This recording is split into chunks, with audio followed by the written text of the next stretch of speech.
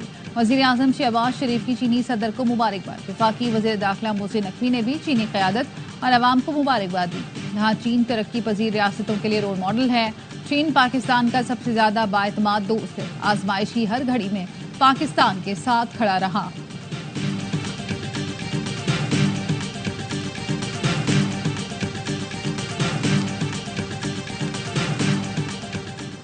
پاک England test series کی تیاریوں کا آغاز. قومی کھلاڑی آج ملتان میں اسکواڈ کو جوائن کریں گے. کل سے ٹریننگ کریں گے. انگلش ٹیم بھی کل پاکستان پہنچے گی. آن لائن ٹکٹوں کی فروخت جاری. سیریز کا آغاز 7 اکتوبر سے ہوگا.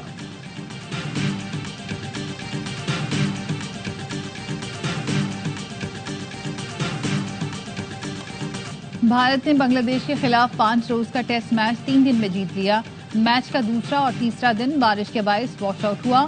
ٹیسٹ میچ ڈرا کی جانب گامزن تھا لیکن چوتھے روز 18 وکٹیں گری. بھارت نے بنگلہ دیش کو پہلی اننگز میں 233 رنز پر آؤٹ کیا.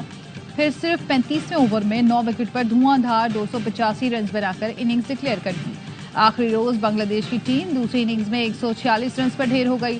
بھارت نے 95 رنز کا ہدف 3 وکٹ پر حاصل کر کے میچ اور سیریز اپنے نام کر لی. آئی سی سی ایونٹ میں پہلی حجابی cricketer. Women's T20 world cup. Scotland کی ابتہا مقصود حجاب پہن کر کھیلنے والی پہلی کرکٹر ہوں گی. کہتی ہیں حجاب پہن کر کھیلنا معیوب نہیں سمجھتی. لیگ اسپن شین وارن کو دیکھ کر شروع کی. ایونٹ کی بہترین کھلاڑی بننا چاہتی ہوں.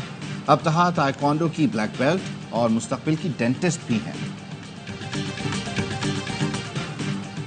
اور قومی کرکٹرز بابر اعظم اور سرفراز احمد کی جرمن قونصل خانے میں قونصل جنرل ڈاکٹر روڈیگر لوٹس سے ملاقات. قونصل جنرل نے کہا جرمنی کھیلوں کی سرگرمیوں اور کھلاڑیوں کو قدر کی نگاہ سے دیکھتا ہے. پاکستانی کرکٹرز دنیا میں مقام رکھتے ہیں. جرمنی میں مقیم اوورسیز پاکستانی کرکٹ کے فروغ کے لیے کردار ادا کر رہے ہیں. پتھریلی زمین، ریت کے میدان اور پہاڑی راستے. گورکھ ہل کے دامن میں پہلی مرتبہ off road bike rally. Champion کا فیصلہ آج ہوگا. ملک بھر سے ریسرز ایکشن میں خواتین بائکرز بھی حصہ لے رہی ہیں. بہت ایکسائٹیڈ ہوں کہ ورلڈ کلچر فیسٹیول ہو رہا ہے اور کراچی کے لیول پہ ہو رہا ہے اور جتنے بھی لوگ پارٹیسپیٹ کر رہے ہیں ان سب کو بیسٹ آف لک. عالمی ثقافتی میلے میں دنیا بھر کی تہذیبوں کے امتزاج. کہکوں کی بارش. مزاحیہ تھیٹر پلے. کراچی کا بچھو میں پاکستانی تھیٹر فنکاروں نے خوب داد سمیٹی. ورلڈ کلچر فیسٹیول میں آج پاکستانی تھیٹر گروپ تعلیم بالغاں 2.0 پیش کرے گا.